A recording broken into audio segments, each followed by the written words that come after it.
Okay, so Dr. Ali Allawi, it's been a pleasure to have you at the Economic Summit 2013. Thank you. And we just would like to thank you once again. It's been such an honour to have you here. So it's an interesting time we're having you actually speak at the summit, because next month marks the 10-year since the invasion of Iraq from the US Army and the British. So what do you think are the biggest signs of progress we've seen since the invasion and the end of the Ba'athi regime?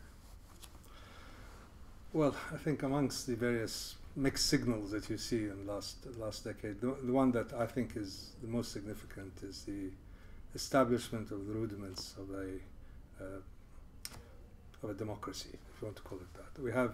It is not a perfect democracy, far from it. It is still a work in progress, but it is very improbable that we'd go back to more authoritarian systems.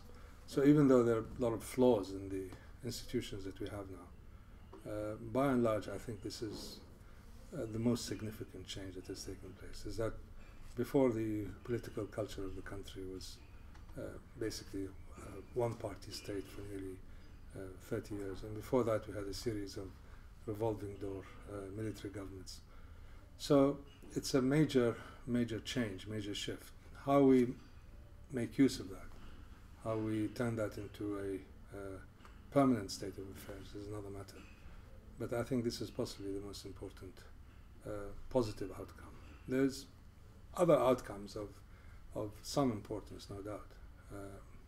The overturning of the structure of power in the country, where we had certain groups before that thought of themselves as being marginalized or disempowered, have now been re-empowered.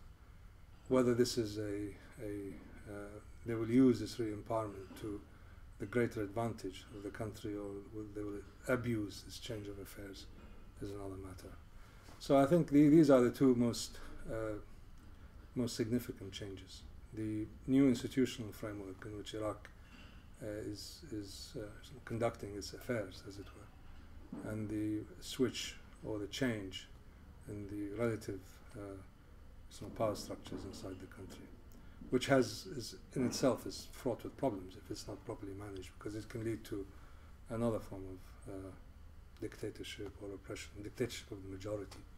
So you have to be very careful how you calibrate, as it were, the next steps.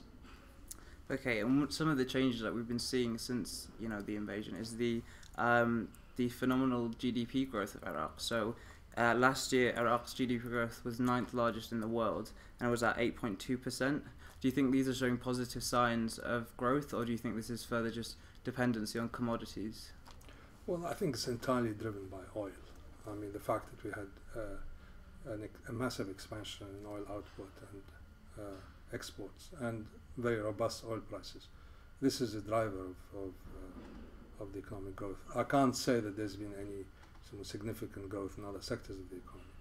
And oil, because it's controlled by the state, revenues flow into the state's coffers, the state budget, and in some ways it strengthens, as it were, the role of the state vis-a-vis other parties in the economy. So it has an element that is not necessarily conducive to long-term equilibrium in the economy. But as long as oil is the driver of the economy, and as long as oil prices hold up, and as long as we increase production, we will have very high economic growth. There's no doubt about that.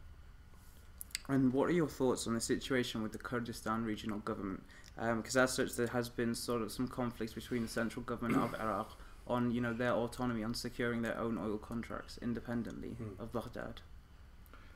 Well, there's a built-in ambiguity or contradiction, if you want to call it, inside the constitution, which says two contradictory things at the same time. It says that the provincial governments have the right to dispose of any additional or new oil fields that have been discovered, and they can enter into arrangements with the exploration or development companies.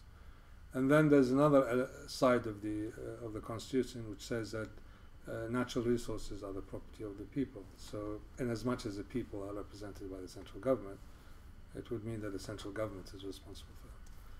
So you have this built-in conflict. The KRG interprets it as basically giving them the absolute right to enter into any agreements with any foreign companies as long as the oil fields are new in the sense that they've been discovered. And they're also somehow extending the understanding of what that means to include the sale and disposition and the export of this oil. The central government, on the other hand, is basically it's strengthened by three factors. One is that in Iraq it's a natural, basically a natural reflex that all natural resources belong to the government, and oil has always been a very important element in domestic politics, and nationalization was an element of that. So public opinion cannot conceive of oil being in any, well, most public opinion cannot conceive of oil being anything but under the ownership of the state. And as the government begins to exert its control over the central authority, they obviously don't want to see power seep away from them.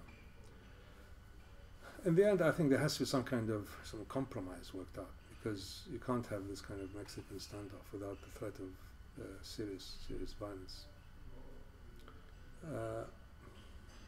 I think that the KRG's interpretation is probably on balance correct, but not necessarily in the way that it has been interpreted. There are other issues with the oil agreements of the KRG. And do you see any sort of new emerging sectors within Iraq outside of oil? Because in the past there was quite a predominant large sector of agriculture within Iraq, but during the sort of sanctions, that kind of sector did diminish. Do you think there's any new opportunities, and do you think that the current government are trying to develop these further? Yes, there obviously are plenty of opportunities in other sectors, but basically the Iraqi economy collapsed in the 1990s. Actually, it collapsed earlier, but it was camouflaged by the huge amount of loans that Iraq incurred in the 1980s. The industrial sector, industrial and mining, non-oil, is minuscule. It's less than 3% of total GDP, so it doesn't really feature. Agriculture, which was an important sector, went into decline starting in the 1970s as more people migrated into the cities and so on. So it was on a secular downward trend. It began to take off again in the 1990s because of the sanctions and improvement in prices and so on, encouraged production. But unfortunately, the environment, the agronomy of Iraq has really deteriorated. There's large amounts of land that has been taken out of production. A lot of it requires a serious amount of work on improving its quality and nutrients. There's a water problem. Doesn't seem to be this year, but there's an ongoing issue of availability of water. Prices generally are good, and if you are a farmer, you can get quite encouraging prices. But Iraq imports 5-6 million tons of wheat a year, and we only produce, in the best of circumstances, 1 million. So it will always be a massive net food importer. The sector requires a huge amount of investments to upgrade. Finance is very, very poorly developed. Transport is beginning to play the role it should, but I'm afraid that it hasn't been a very conducive and successful attempt to diversify the economy. So oil accounts for 95% of the government's budget. The government accounts for 75% of GDP. So. What would you say to sort of arguments saying that within Iraq's economy it's so predominantly run by government, and that there isn't a very vast private sector within Iraq? What do you say to critics saying that this needs to be developed much further? No, there's no doubt about it. You can't really sustain an economy like that. But the availability of large amounts of resources from a sector which really employs very few people, and it takes very little to generate value out of it. There's huge margins in producing and exporting oil. It costs maybe about $3-4 on average to produce a barrel of oil in Iraq. and you sell it for nearly 100. So there are very few commodities in the world with this kind of margin. So it encourages distortions in the economy. It encourages lassitude in decision making. It encourages waste. All of these, the so-called oil curse has hit Iraq in a big way.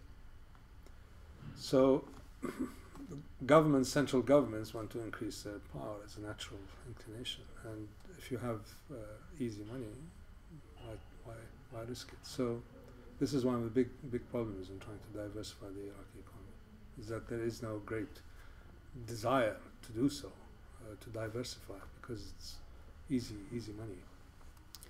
And what would you say the biggest obstacles are now Iraq is facing in developing itself as a nation? I think it's the institutional aspect. The institutions broadly understood as formal institutions, informal institutions, rule of law, contracts, the rule, the sanctity of property, justice system, the way in which the state administers. It is mainly an institutional problem in Iraq. Iraq is not the manpower resource has declined in quality, there's no doubt, from what it was, say, 20 years ago. But there are a large number of qualified people in the country, and there's a great deal of urge to do something. But the institutional framework is very poor. So without that, without serious reforms in that sector, I think it will not necessarily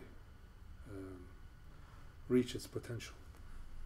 And what do you think are sort of the most realistic hopes that we can see for Iraq to develop in the next sort of 10 years? What kind of progress would you like to see?